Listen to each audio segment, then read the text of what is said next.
por favor, devolve ela para mim até a partir das 20h35. Boa noite aos que chegaram agora. Boa noite a todos. Prazer em revê-los. Essa noite já está fresquinha. Essa noite de quinta-feira, depois de um dia tão caloroso, hoje está fresquinho agora, noite de quinta-feira, isso é bom. Cumprindo, né, aquilo que a gente tem combinado, das dúvidas, eu ir correndo lá e sempre deixo, né, através da prece, um bilhete para o seu Allan Kardec para que ele possa responder as nossas perguntas, né, obviamente. Claro, né? Mas a inspiração para que, na hora de pesquisar, possa ir nas fontes. E essa pergunta foi uma boa pergunta, ela é uma pergunta que já traz uma certa discussão, uma pergunta notória, né?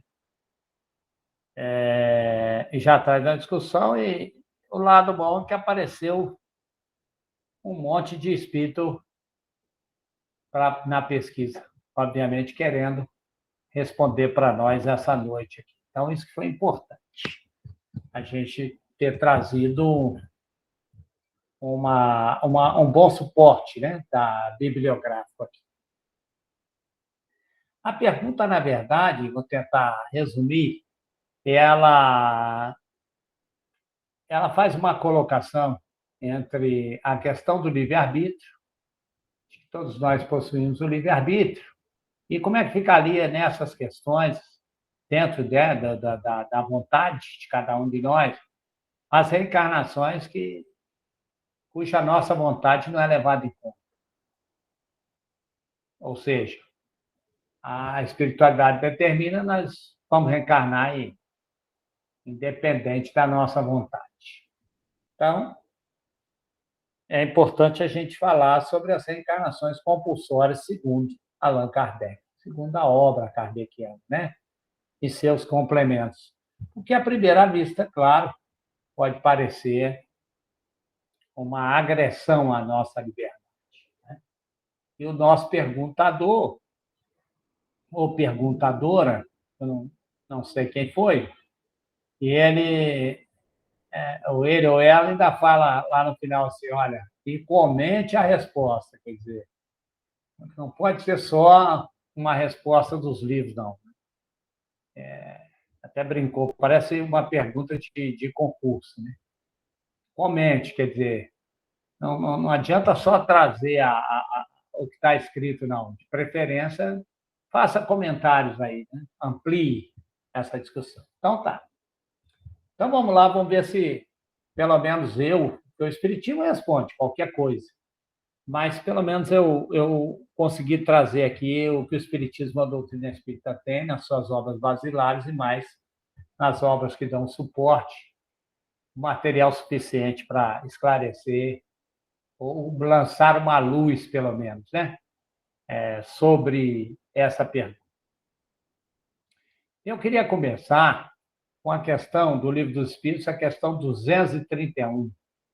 Ali já tem uma sinalização, para mim, muito clara, mas estamos começando. Quando é lá na 231, se alguém tiver com o Livro dos Espíritos, pode dar uma olhada, mas eles perguntam se os espíritos errantes são felizes ou não. É isso? Os espíritos felizes são, se os espíritos errantes são felizes ou não, né? E o Espírito de Verdade responde que isso vai depender de quê? Da evolução dele. E nem sempre lhes é permitido reencarnar como desejam. Então, já tem um traço de compulsoriedade aí, né? Veja bem, nem sempre lhes é permitido reencarnar como desejam. É isso? Na 262, item A, lá a gente aprende que Deus, lá na sua infinita bondade, né, impõe uma reencarnação, veja bem, para um espírito recalcitrante, repetitivo, né? Com vistas no próprio benefício desse espírito. Então, Deus impõe uma reencarnação, ok? Na 337, só para a gente aquecer os motores,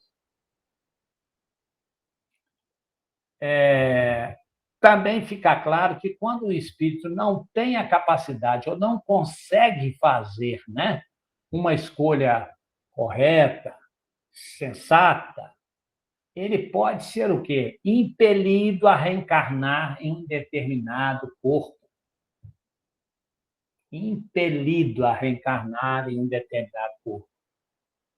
E a questão 1004, também da mesma fonte, no caso, o Livro dos Espíritos, também nós aprendemos que, à medida que o espírito vai progredindo, né, é que a sua liberdade vai se expandindo. Menos progresso, menor liberdade. Então, isso me parece que, pelo menos essas questões, elas já começam a delinear a questão de reencarnações, sim, compulsórias. Tá? Na Revista Espírita, lá de 1862, depois eu posso pôr as fontes direitinho, tudo aí para todos, tem uma observação do nosso Kardec, que ele fala exatamente lá, né? Da seguinte forma, eu vou ler. Eis um espírito que, em razão da sua leviandade e pouco adiantamento, não suspeita da reencarnação. Quando lhe chegar o momento de retomar uma nova existência, que escolha ele vai poder fazer? Então, ficou claro aí? Espírito pouco adiantado, leviano, né? Pouco comprometido com a seriedade da vida, né? Nem passa pela cabeça dele que ele vai reencarnar, mas quando chega esse momento, né, em que ele tem que reencarnar, que escolha que ele vai poder fazer? Nem pensava sobre isso, não tinha nem ideia sobre isso, né?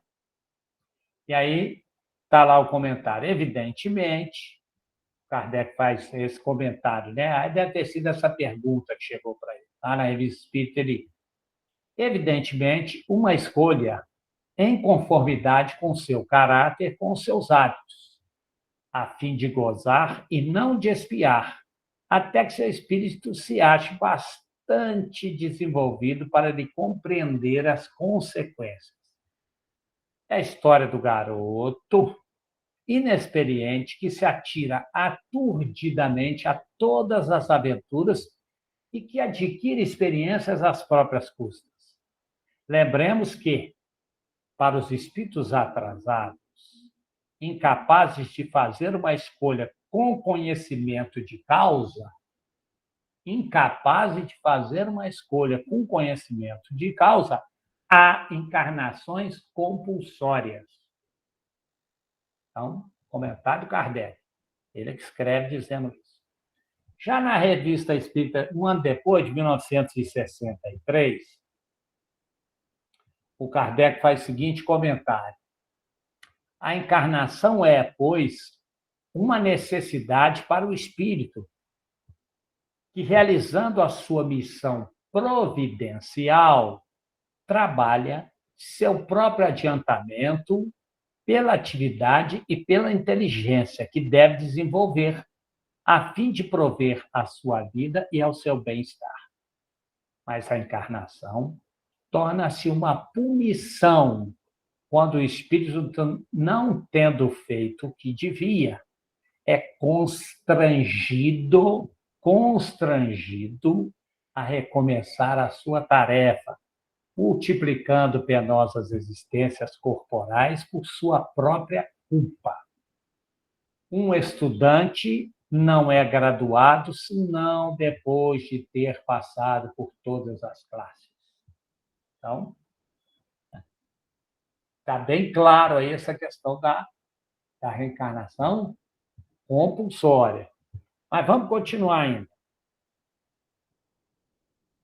Para entendermos, então, o que é uma reencarnação compulsória, que agora, quer dizer, a gente já buscou os elementos aí, pelo menos em Kardec, pelo menos. É preciso que a gente entenda o que é uma reencarnação, né? E como se dá essa reencarnação compulsória, né? Para a gente poder. A reencarnação, vamos entender primeiro, relembrar os conceitos que nós temos de reencarnação, ok? Eu proponho esse exercício aqui. A reencarnação ela acontece por afinidade ou por atração. Isso é importante que a gente veja, né? Espíritos afins que possuem o quê? Afinidade uns com os outros, eles tendem a quê? A se atrair. Nós não sabemos disso? Então, a gente estudou isso, a gente tem visto isso das obras, né? E é por isso que os espíritos se reúnem numa mesma família, por uma questão de afinidade. É dessa forma que eles são atraídos para os futuros pais. Nós estamos falando de afinidade, ok? Esse é o processo natural. Ou seja, espíritos eles têm afinidades entre si, sentem-se atraídos uns pelos outros e essa atração pode resultar numa reencarnação. Agora, nós precisamos entender o que é afinidade. Né? O que vem a ser afinidade? Afinidade quando alguém tem pontos o quê? Em comum com o outro, não é isso? Agora, esses pontos em comuns podem ser positivos ou negativos. Entendeu? Então, nós estamos falando de afinidade. Então, ou seja, tem pontos em comuns, podem ser positivos e podem ser negativos. Os nossos desafetos, portanto, são nossos espíritos afins. Entende? Ou seja, para que a gente não faça confusão, porque afim quer dizer que é todos os espíritos que se amam, são os nossos espíritos afins. Eles são só os nossos desafetos, né? Mas nós temos afinidades com eles, são espíritos afins, nós sabemos disso. Os processos, eles, como é que eles acontecem? Não é por afinidade?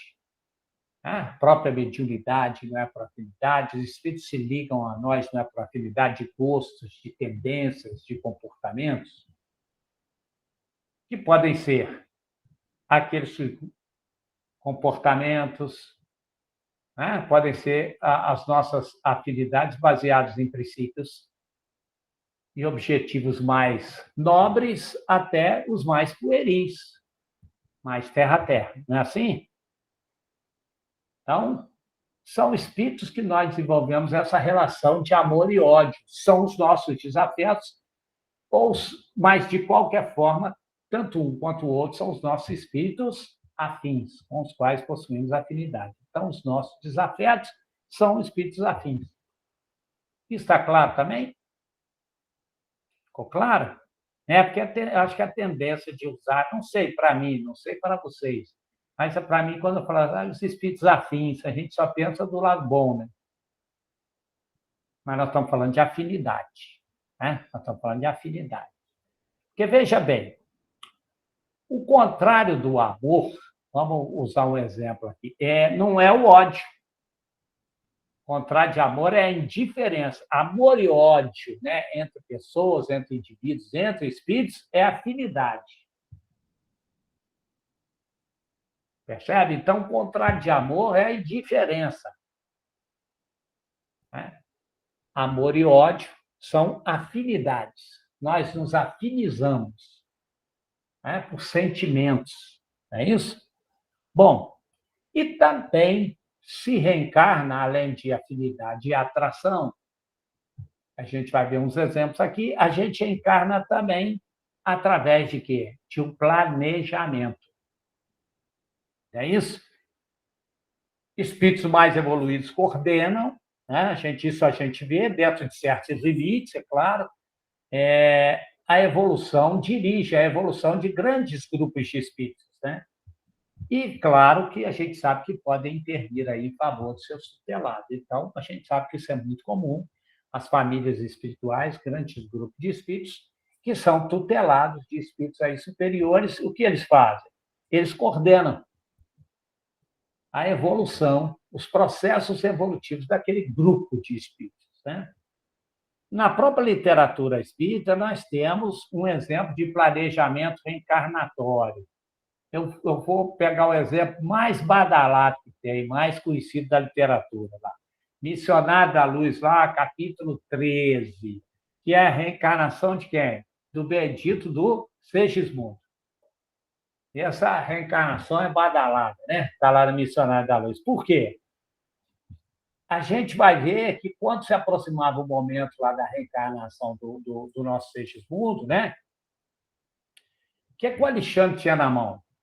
Ele tinha mapas cromossômicos, né? Do Segismundo. É muito interessante isso, né? Ali estavam previstas todas as características do corpo físico daquele espírito reencarnante. Planejamento, não. Né? Uma reencarnação ali de planejamento, né? E Segismundo já estava planejado, ele ia reencarnar como filho de um homem que em outra vida ele, né, matou, né? E junto daquela mulher que era o motivo da disputa dos dois. Não é isso? Então, sem fazer muita revelação a respeito, que não lê o Missionário da Luz, possa dar uma olhadinha lá na reencarnação do Segismundo, que é o capítulo 13. Tá? Então, preciso nem contar, né? Que ele mata na reencarnação anterior, né? O rival para ficar com a mulher. Aí o Segismundo agora vai ter que voltar, filho dos dois, né? Numa nova formatação familiar, né? Para se reharmonizar, né? Se reajustar consigo mesmo com os outros. Tem afinidade entre eles, não é isso? Mas houve uma reencarnação ali, baseada onde? No planejamento, né? Até para o merecimento dele, né? Do Segismundo. Tá? Então, ele, claro, ele cometeu um erro grave e se arrependeu, se regenerou e acaba se tornando um grande trabalhador na espiritualidade. Pronto, contei, né? Falei que não ia contar, não contei. Mas é isso, vai ser mais rico em detalhes lá. Estraguei a brincadeira, né, Fran? A Fran até riu aí. Depois fala que homem sabe guardar segredos. Sabe nada. Acabei contando aqui o capítulo 13, mas lido lá tem mais detalhes. Então, Missionários à Luz, capítulo 13. Então, ele, nesse caso, Segismundo, ele tinha merecimento e estava também, né? Ele estava de acordo com tudo aquilo, né? Que esperavam dele. Então, foi um caso, né? Por quê? Por que a gente fala que teve merecimento? Porque é muito comum que espíritos aí que cometeram muitos erros, e isso a gente vê na prática, nas nossas reuniões mediúnicas, né, com contato com os espíritos desencarnados, eles normalmente se apresentam, aqueles que cometeram muitos erros, e no estado de semiconsciência, até de fixação mental. Né? E essa fixação, ficam revendo cenas, às vezes, muito fortes, né, da última reencarnação, dos momentos, né? E se prolonga até de uma forma, né? Esses acontecimentos, essas disputas, né? Essas cenas, esses crimes, enfim. E, basicamente, estão eles presos assim nessa atmosfera, né? De dor, de remorso, de revolta, como é que se diz? De ignorância, né? A gente, até que trabalha nas reuniões mediúnicas, a gente tem um enorme cuidado, né? Um enorme cuidado para evitar até alguns danos, né, emocionais, até no próprio tecido perispiritual, que é muito sutil ali, né, com revelações.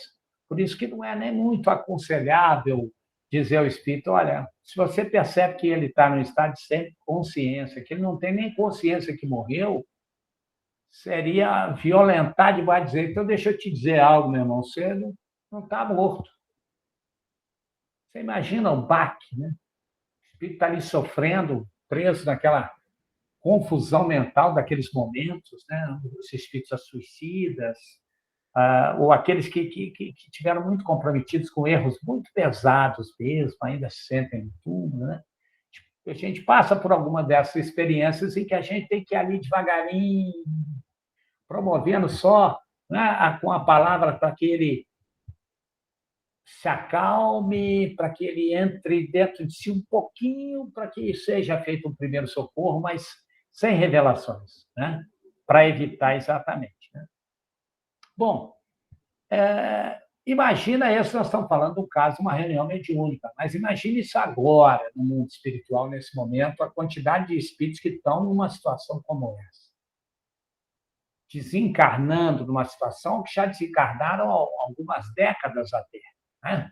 Porque a gente também aprendeu no Livro dos Espíritos que a perturbação ela tem a duração de segundos a séculos. Né? Mas a gente também sabe pelas obras que espíritos mais elevados, né, que são aqueles que coordenam a evolução dos seus tutelados, né, eles podem sim intervir na vida de quem? Desses espíritos perturbados, né? Organizando aí para eles, e isso acontece muito, uma reencarnação de reparação, né? E uma reencarnação em que vai ajudá-lo bastante a sair daquele estado de fixação mental em que ele se coloca, porque isso é outra coisa, a gente acha que a doutrinação numa reunião ela vai tirar o espírito do estado mental fixo. A gente não sabe quanto tempo esse processo está implantado ali e acha que vai ser, né, com meia dúzia de palavras, que está resolvido. Agora ele já caiu na real, ele está consciente. Né? Não é bem assim. Né? Com processos obsessivos também. Te imaginar que uma conversa com o espírito, a gente vai conseguir, muitas das vezes, fazer com que um obsessor extremamente vingativo, né, deixe a vítima. Ele temporariamente, às vezes é conduzido e etc., mas vai depender, são processos que estão ali, a gente não sabe há quantas décadas ou até séculos que há essa afinização, essa ligação, numa troca, inclusive, né? Aquele que parece ser a vítima de hoje, ele, na reencarnação passada, ele estava na condição de obsessor, levando ao desencarne a vítima, que hoje se torna obsessor, e ele reencarna. A gente não sabe. Nós não temos esse histórico na mão, a gente tem uma manifestação mediúnica ali, e a gente identifica o caso, né, que está ali. Então, sem dúvida alguma, também na espiritualidade, no correr, né?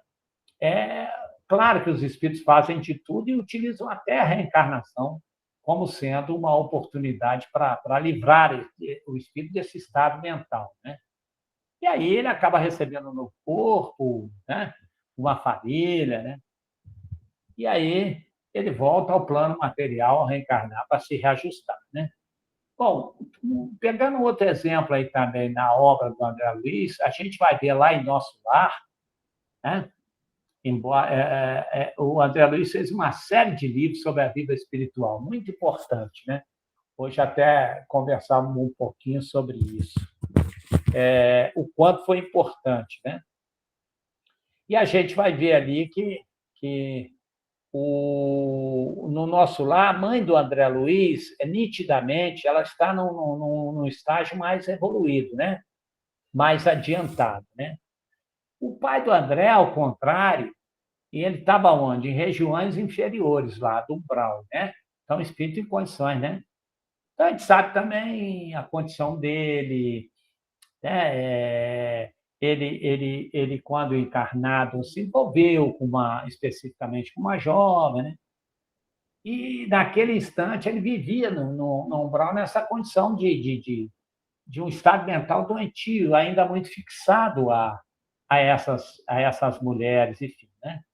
O que acontece no planejamento reencarnatório? A mãe do André estava planejando reencarnar, lembra disso ou não?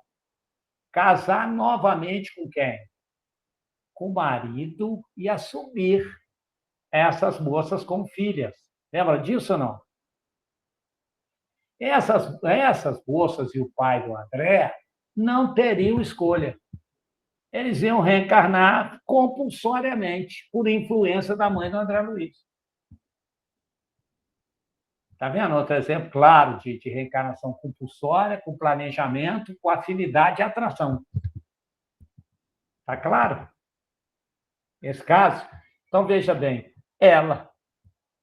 Né? Então, os espíritos fazem um planejamento em torno dela, porque ela aceita essa condição, e ali vai ser compulsório. Né?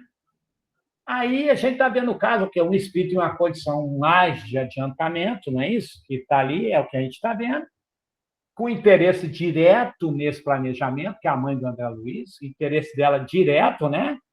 Em promover esse reajuste o mais rapidamente possível. E a gente sabe que, como esse, tem casos aí incontáveis, né? De espíritos que vão reencarnando compulsoriamente, né? E vão, né? Espíritos aí que se dedicam à obsessão, por exemplo. Então, quando são afastados das vítimas, dependendo do grau aí, de tudo isso, são, às vezes, encaminhados compulsoriamente para a reencarnação. É a única forma que tem de aliviar. Eles têm que ser levados a reencarnações compulsórias, porque o perdão ainda está distante ali. Então, aí é compulsório mesmo. Também vai, não tem outro jeito. Alguns processos obsessivos seculares aí são só mesmo a reencarnação compulsória. Só mesmo. Né? Também há um caso, o próprio Bezerra, tem um ajudante dele que se manifesta como Peri, né? Um índio, e aí, obviamente, essa reencarnação dessa criatura como um índio se deveu ao fato dele isolá-lo dos obsessores dele, de alguma forma. Então, ele vai reencarnar numa tribo dessa aí, sem contato, né, com o ser humano, sem contato com a civilização, no meio da Amazônia lá, e lá ele reencarna. Né? Então, ele não é um espírito primitivo, absolutamente, mas a situação dele é tão terrível, tinha tanto cobrador atrás dele, que deram um jeito para dar um alívio temporário, né? Para que pudesse aí trabalhar. Está lá o Peri. Né? Agora, outra coisa que a gente tem que observar e levar em consideração, e que avançou muito. O que avançou muito? Os tratamentos espirituais. Por exemplo, hoje todo mundo aceita aqui com a maior naturalidade, quando essa linha diz assim, olha, então, uma boa noite, vamos todos nós dormir, porque quando nós deixarmos o corpo, nós vamos ser convidados ao trabalho. Olha só, que coisa interessante. Então, isso também evoluiu muito, porque falar assim, isso não existia, existia, mas talvez não, com certeza não com essa, né, com o tamanho de colaboradores. Porque imagina, a falta de conhecimento, né? Hoje as pessoas a doutrina espírita já nos prepara para isso, literatura específica, né? Isso faz com que as pessoas tenham vontade de participar, tenham vontade de fazer sobre isso, tenham conhecimento. Então, há um avanço nos tratamentos espirituais, sem dúvida alguma. Né? Espíritos encarnados e desencarnados que fazem intervenções aí no plano espiritual, no mundo astral, né? No plano astral. Né? E por isso que hoje a gente já consegue ver o que está acontecendo muito hoje, que também é muito claro para nós, que a gente se assusta e que a gente diz, nossa, o mundo está terrível, como é que está difícil? É porque realmente há um grande número de espíritos desajustados que são afastados das suas vítimas, encaminhados compulsoriamente para reencarnar. Então, hoje, mais do que nunca, nos parece que as reencarnações compulsórias elas estão acontecendo e muito. E muito. Uma gama muito grande de espíritos desajustados que estão sendo encaminhados aí compulsoriamente para processos reencarnatórios. Né? Percebe tudo isso? Então, reencarnações em massa. Por isso que nós estamos nesse processo que se chama de transição planetária. Ou seja, essas reencarnações são o quê? De massa, compulsórias. Acha que esses lados de capela queriam vir para cá? Imagina a gente hoje, no calor, tendo um ar-condicionado, todas as facilidades que o mundo moderno utiliza, e amanhã diz assim, amanhã vai reencarnar e, para acender fogo, vai ter que bater uma pedra na outra. Tá? Morar em caverna, hein? Você acha que a grande maioria vê como? Assim, não, estamos conscientes de que isso é que vai promover os nossos reajustes, né? Nós somos espíritos que realmente... Como é que vocês acham que for? Compulsoriamente. Você acha que foi feita uma pesquisa, vai quem quer? Mesmo que tivesse feito, acha qual seria o resultado disso? Trocar Capela, essas regiões de planetas já com um certo progresso e evolução, por um planeta incipiente, em forças da natureza ainda um pouco desajustadas, intempéries,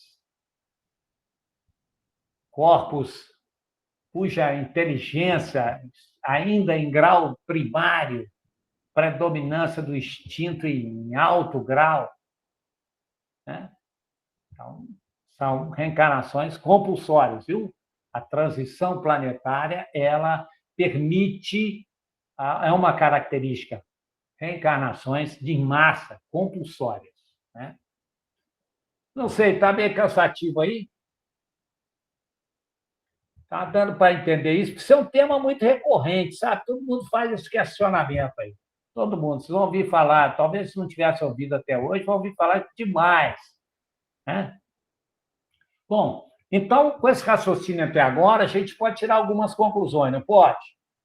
Um espírito que resiste a avançar, progredir, eu pergunto a vocês, ele não pode ser, entre aspas, forçado a uma reencarnação compulsória, sim ou não?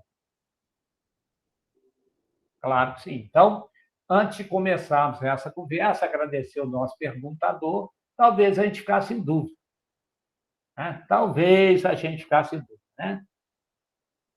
Por quê? Porque essas provas e expiações são para o próprio bem. Bom, vamos lá. A gente agora precisa lidar com muito cuidado com algumas afirmações. Agora vamos chamar a atenção para alguma coisa, né? Muitas vezes baseadas em conceitos. Olha bem o que eu vou dizer. Presta bem atenção nisso, para que a gente possa depois não dizer o que o Heraldo disse ou o que o Heraldo deixou de dizer. Tem muita coisa, tem muito conceito, digamos assim, tem muitas afirmações que a gente ouve até oradores em tribunas espíritas, eu particularmente também ouço, baseado em conceitos que realmente têm um fundo de verdade. Mas isso acaba se tornando lei, que é muito diferente, né? Então, vamos aqui recuperar o que a gente aprendeu com a doutrina espírita, né? Primeiro, o espiritismo tem como fundamento o quê? A doutrina da escolha das provas. Então, a gente precisa saber, né? Isto é, desde que tenhamos capacidade, agora estou falando em negrito, caixa alta, desde que tenhamos capacidade, nós sempre escolhemos as nossas provas e as nossas expiações. Isso é básico. Então, veja bem, nós escolhemos as nossas provas e as nossas expiações, desde que tenhamos capacidade. Isso ficou claro? Então, está ótimo. Agora, vamos lembrar o que é prova.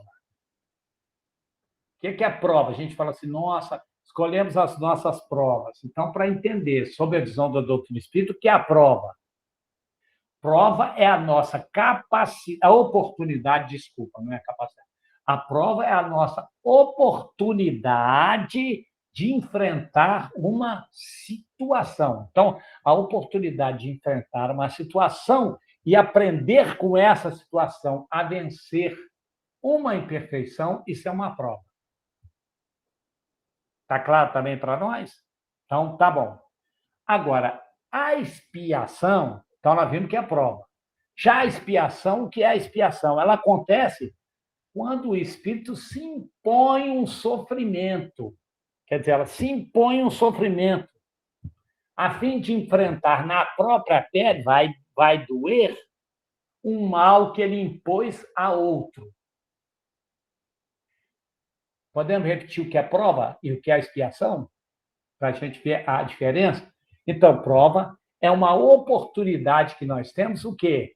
De enfrentar uma situação, enfrentar uma circunstância, para aprender com essa situação e vencer uma imperfeição.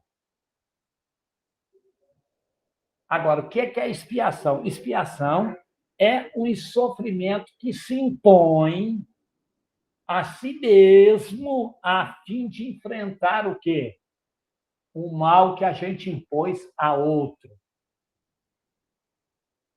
Então, prova é diferente de expiação. Então, nós escolhemos as nossas provas. O que é as nossas provas?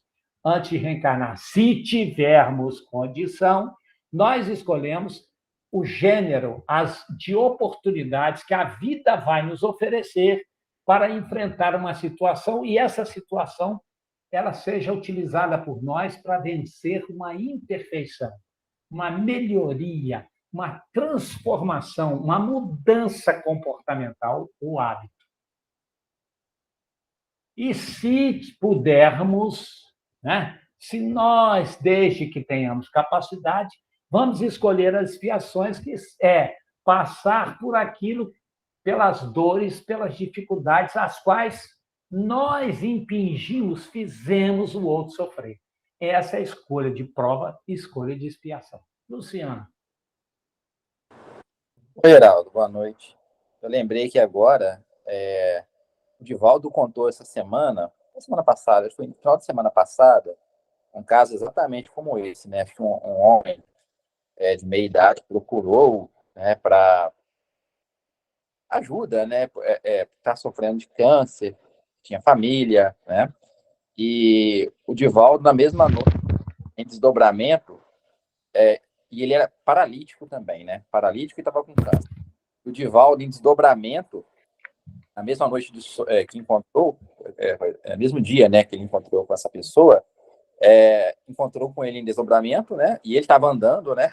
Aí ele falou com o Divaldo, o outro está deitado na cama, é assim mesmo, né? Mas eu estou andando, né? E, na verdade, teve uma conversa e plasmou também o passado dele, né? À frente dos dois. E ele havia imposto muito sofrimento e muitas mortes numa vida passada. E como reparação, né? No momento de encarnar, antes dele encarnar, um guia o perguntou e o interpelou, né? Se ele queria, né? Reajustar isso, né? Parcelado, estou falando em linguagem agora, parcelado, provas, ou de uma vez só expiação. E ele escolheu de uma vez só a expiação. Aí foi quando, na outra vez que ele procurou o Divaldo, ele falou que lembrou desse sonho também, e foi aí que ele se resignou, né? Então também tem a questão, pode ser também escolhido quando temos capacidade de uma vez só. Desde que tenhamos capacidade, escolhemos entre as dores ou os desafios. É isso aí. Então, a dor, processo expiatório, é o aprendizagem pela dor. Eu sofro na própria pele. A prova é o desafio, situações que me permitem, né, que eu possa, de alguma forma, enfrentar situações, né, e tirar o proveito. Me parece que aí, Luciano, não vou afirmar, mas, obviamente, não no caso, mas me parece que essa escolha de prova e expiação, a escolha da prova, ao invés da expiação, se puder, eu acho que entra um componente aí de maturidade, né? Porque, na verdade, é que seria mais ou menos assim. Olha, se você tem dois tipos de tratamento. Você vai tomar injeção aqui, que vai doer, vai ser uma série de 12, mas agora, se você, por exemplo, deixar de fazer isso, se cuidar nisso, podemos evitar esse tratamento doloroso. Então, tem pessoas que têm a maturidade de falar, não, eu tenho disciplina, não, eu não vou me internar, eu não vou me propor esse tipo de tratamento de compensação, pode ficar tranquilo que eu vou cumprir regras aqui estabelecidas, restrições, etc. e tal. Isso não é para qualquer um, né? Aí você tem que ter uma maturidade, né? Um senso de disciplina, né? Está bem claro para isso. Então, as provas, me parece que elas exige uma condição sine qua non, vamos dizer assim, né? Que é essa maturidade para esse enfrentamento. Ela vai produzir o efeito de vencer uma imperfeição, mas é necessário muita disciplina, muita persistência, né? E a condição humana... Fala, Célia. Então, Heraldo, na reunião passada, houve uma dúvida e que nós ficamos divagando nessa questão, que foi quando na questão 345 do Livro dos Espíritos, que a gente estudou na semana passada, o Kardec pergunta se durante esse primeiro período, quando o espírito ainda está, logo após a fecundação, em que foi gerado o embrião, se ele pode desistir. E a resposta diz que ele pode, a união definitiva, vou ler a resposta, a união é definitiva no sentido que um outro espírito não poderia substituir aquele que está designado.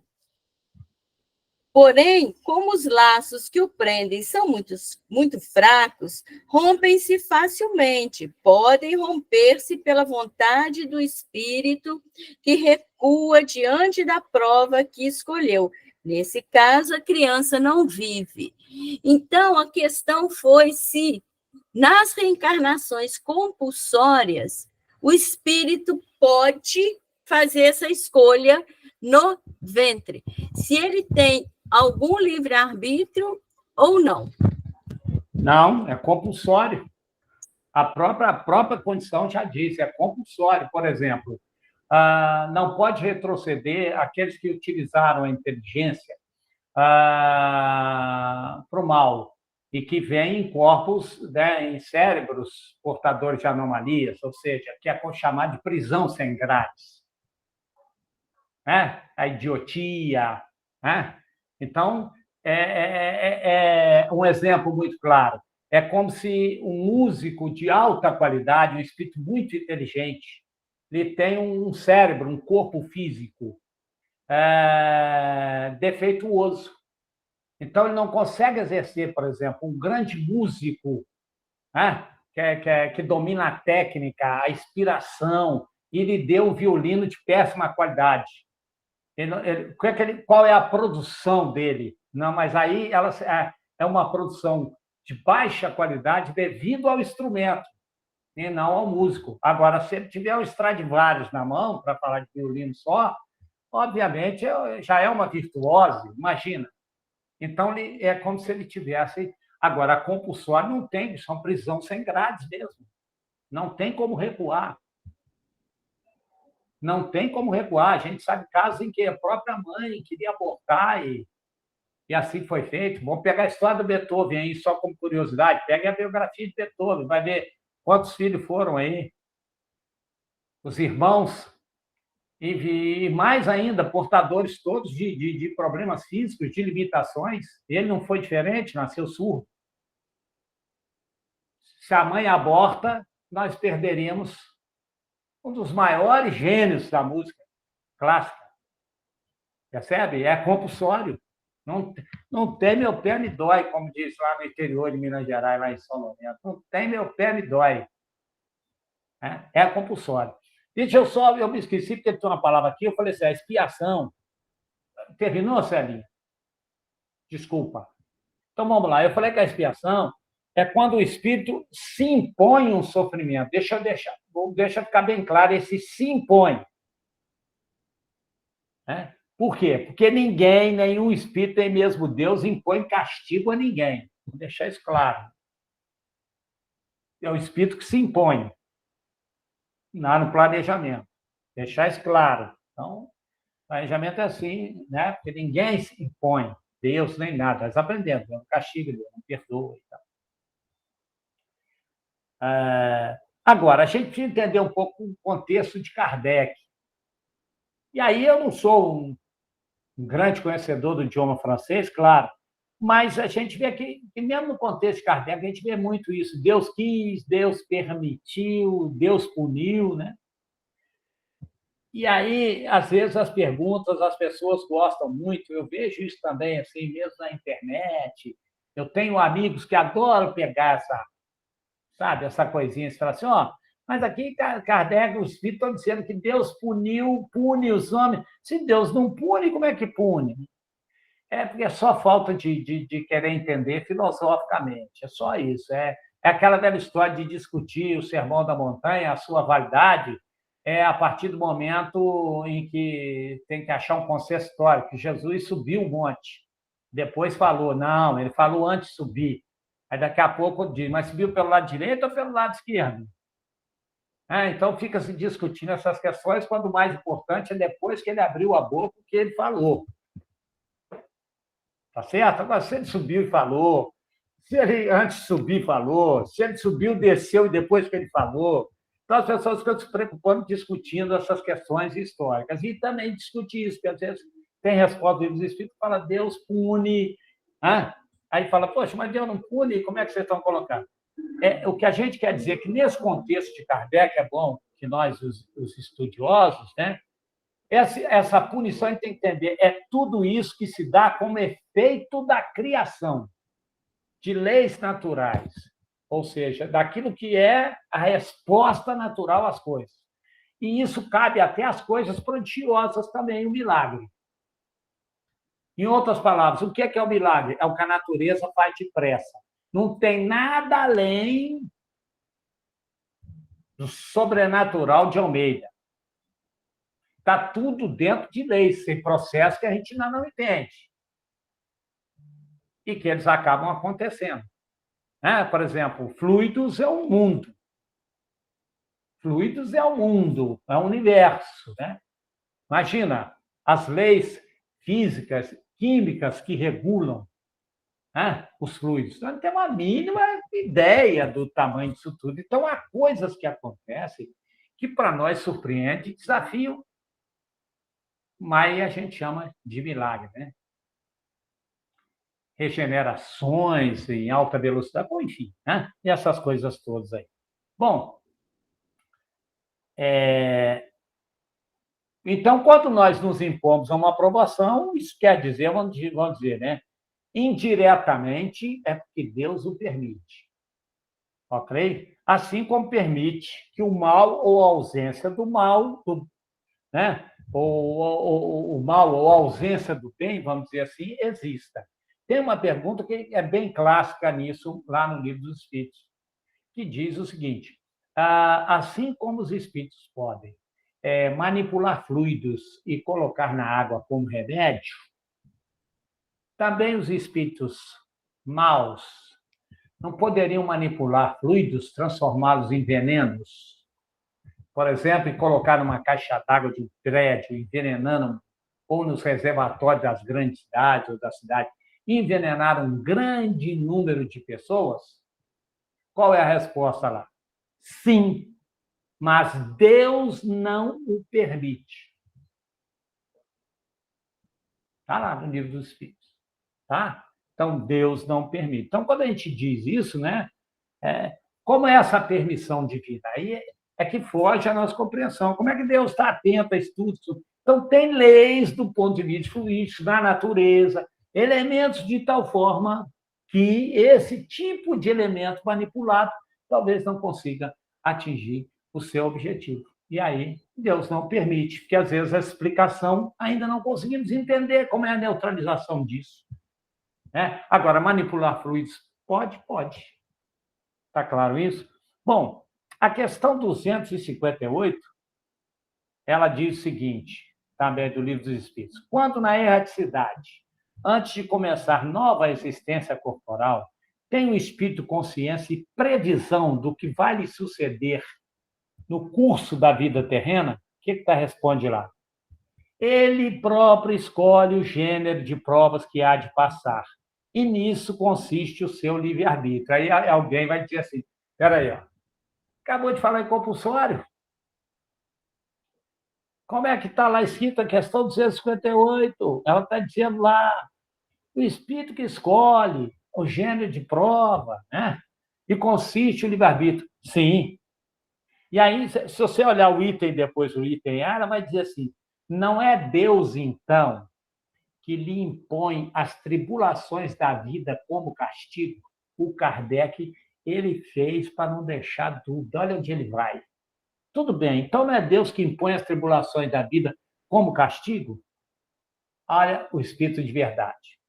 Nada ocorre sem permissão de Deus, porquanto foi Deus que estabeleceu todas as leis que regem o universo. E de agora, olha o Espírito de verdade falando para ele, nem um puxão de orelha. E de agora perguntar por que decretou ele essa lei e não aquela, dando ao Espírito a liberdade de escolher. Deus lhe deixa a inteira responsabilidade de seus atos e das consequências que esses atos tiverem. Nada lhes torna o futuro. Abertos se acham, assim, o caminho do bem como do mal. Se vier a sucumbir, resta-lhe a consolação de que nem tudo se lhe acabou e que a bondade divina lhe concede a liberdade de recomeçar o que foi mal feito. Ademais, cumpre se distinga o que é obra da vontade de Deus do que o é da do homem. Se um perigo vos ameaça, olha que interessante, não foste vós quem criou, e sim Deus. Vosso, porém, foi o desejo de a esse perigo se expor, por haverdes visto nisso um meio de progredirdes, e Deus o permitiu. Ou seja, existem leis. Eu vou a um lugar que nós sabemos cuja segurança do lugar é falha. Hoje em dia está tão falado a terra da Maria Reis.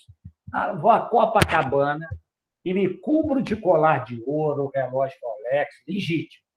E boto joias e aquele negócio todo, e vou dar um rolê em Copacabana à noite.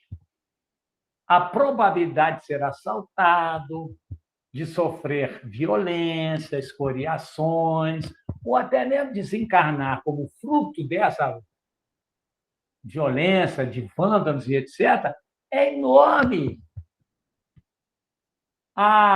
Isso aí é punição, é castigo de Deus? Não, não. Eu me expus a esse perigo. Por isso que diz, a fé, ela não pode eliminar a previdência. Não, mas olha, eu vou dar um passeio em Copacabana, porque eu tenho fé, a espiritualidade está comigo, vai me proteger. E a previdência. Isso se trata de todas as nossas decisões na vida. Em decisões, nas escolhas que fazemos do ponto de vista profissional, do ponto de vista pessoal, do ponto de vista sentimental. Está ligado às nossas escolhas. Os nossos fracassos estão ligados às nossas escolhas. Existem leis. Então, não é Deus que impõe esse castigo para nós. Somos as nossas escolhas, né? E aí faz a pergunta lá, o Kardec faz ali, da 262, que a gente continua com perguntar. Bom, dentro disso aí, então, Heraldo, eu volto à dúvida. E a tal da reencarnação forçada? Então, vamos ver a 262. Como pode, diz lá, o espírito que em sua origem é simples, ignorante e carece de experiência, escolher uma existência com conhecimento de causa e ser responsável por essa escolha? Deus lhe supre a inexperiência, traçando-lhe o caminho que deve seguir. Como fazeis com a criancinha? Pouco a pouco, porém, à medida que seu livre-arbítrio se desenvolve, deixa-o Senhor de proceder à escolha, e só então é que muitas vezes acontece ele se extraviar, tomando mau caminho, por desatender os conselhos dos espíritos bons. A isso é que se pode chamar a queda do homem. Claro que nós estamos falando assim, uma encarnação. É a história da humanidade. É a história da humanidade. Foi assim que nós viemos, com total liberdade, né? E aqui ele fala uma coisa interessante, né? Que é uma série para eu terminar aqui. Fazer uma série de apontamentos aqui. Na Revista Espírita, o Kardec, eu prometo lhe colocar aqui a bibliografia, é grande, mas eu deixo lá no WhatsApp. Ela deixou registrado lá que o livre-arbítrio é uma das prerrogativas do homem, que tem um círculo em que ele pode se envolver, digamos assim, livremente. Agora, essa liberdade de ação, ela tem limites. Quais são os limites? As leis da natureza. Ninguém pode transpor. Não existe a liberdade total. Porque a gente fala em liberdade livre-arbítrio, mas é uma liberdade circunstancial. Ela não pode transpor os limites da natureza. Nós sabemos o que acontece com o mundo aí. Porque estamos o quê? Muitas das vezes, quando nós transpomos os limites da natureza, ela reage. Está claro isso? O Espírito Emmanuel, lá no Consolador, a questão 132,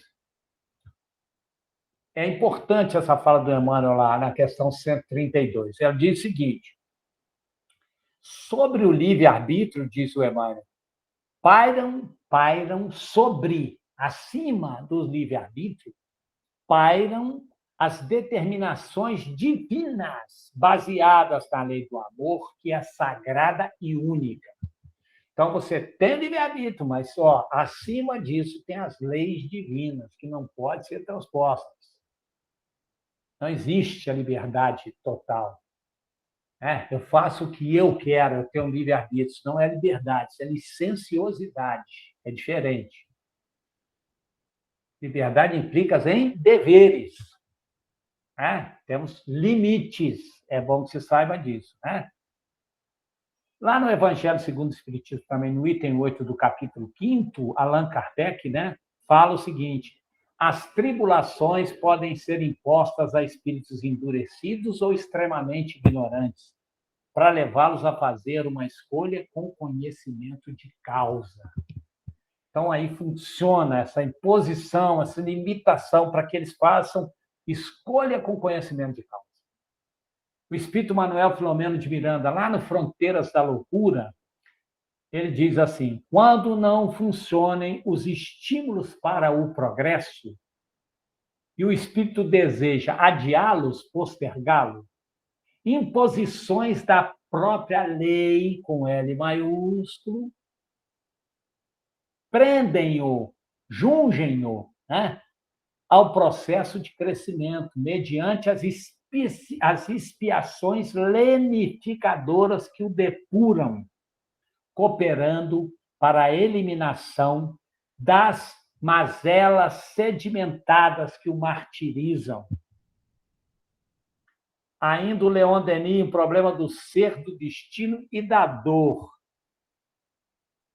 Inteligências diretoras visando o proveito, a evolução e o expurgo do nosso passado fazem elas próprias, as inteligências diretoras, em alguns casos, a difícil escolha de nossas provas. Escolhem por nós. Manuel, lá no Bastidores da Obsessão. Pacientes rebeldes de tal forma, de tal monta, que o melhor medicamento para a saúde deles é a continuação do sofrimento dos quais eles se encontram. É forte isso, hein? Melhor remédio é a continuação do sofrimento, porque de tão rebeldes que são. Emmanuel, lá no Consolador, de novo, só que agora na questão 96. Quanto ao espírito envelhecido, pelos abusos do mundo, portador de doenças incuráveis, estas como estação de tratamento e de cura, e quanto às enfermidades das almas, ele diz lá, podem reclamar várias estações sucessivas com a mesma intensidade nos processos regeneradores.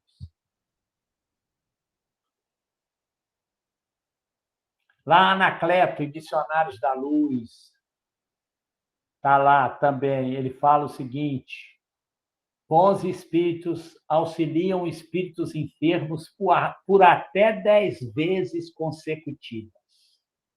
Mas se essas oportunidades voam sem proveito, o atendido é entregue à própria sorte, até que adote nova resolução. Quando a sós aprender lições novas e se melhorar, vai voltar a ser socorrido. Forte também, Anacleto, hein? 10 vezes consecutiva. Agora, se isso não fizer diferença, não mudar em nada, é entregue à própria sorte, até que ele adote uma nova postura, uma nova resolução. Aí ele volta a ser socorrido. Em memória de um suicida, a reencarnação punitiva é medicamentação apenas. Um gênero de tratamento que a urgência e a gravidade do mal impõem ao enfermo. Espíritos suicidas sem condições de algo tentarem voluntariamente, né, tomarem a iniciativa, essa é uma operação dolorosa que nos pesa fazer, mas a qual não vacilamos em conduzir os pacientes, certos de que somente depois de realizada que estarão eles em convalescência. É a reencarnação punitiva. É uma medicação apenas. Está lá em Memórias de um Suicida.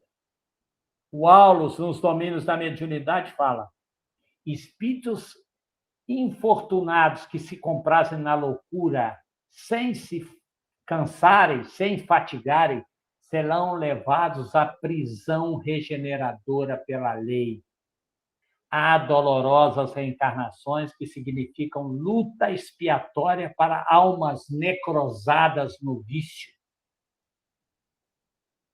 O mongolismo, a hidrocefalia, a paralisia, a cegueira, a epilepsia secundária, o idiotismo, o aleijão de nascença e muitos outros recursos. Está lá, Aulus, nos domínios da medicina. O espírito Silas, em ação e reação. O homem que tiraniza a mulher, furtando-lhe os direitos e cometendo abusos em nome de sua pretensa superioridade, queda-se a tal ponto que, inconsciente, desequilibrado, terá renascimento doloroso com inversão sexual compulsória por imposição dos agentes da lei divina. Renascerá em corpo feminino para que, no extremo desconforto íntimo, aprenda a venerar na mulher sua irmã e companheira, filha e mãe. Essa, acho que pouca gente conhecia. O Silas na ação e reação, hein? Também foi forte. Livro dos Espíritos, quarta parte, das Penas e Boas Futuros, capítulo 2, questão 1004, a gente já falou. Em que se baseia a duração dos sofrimentos do culpado? No tempo necessário que se melhore, é compulsório. E ainda lá no Evangelho segundo o Espiritismo, estou terminando, Sérgio. Com efeito, quantos há que, em vez de resistirem aos maus pendores, se comprazem neles? A esses ficam reservados o pranto e os gemidos em existências posteriores. Admirai, no entanto, a bondade de Deus que nunca fecha a porta ao arrependimento. Vem um dia em que ao culpado, cansado de sofrer, com orgulho afinal abatido, Deus abre os braços para receber o filho pródigo que se lança aos pés. O homem sofre sempre a consequência de suas faltas. Não há uma só infração da lei de Deus que fique sem a correspondente punição. A severidade do castigo é proporcionada à gravidade da falta. Indeterminada é a duração do castigo.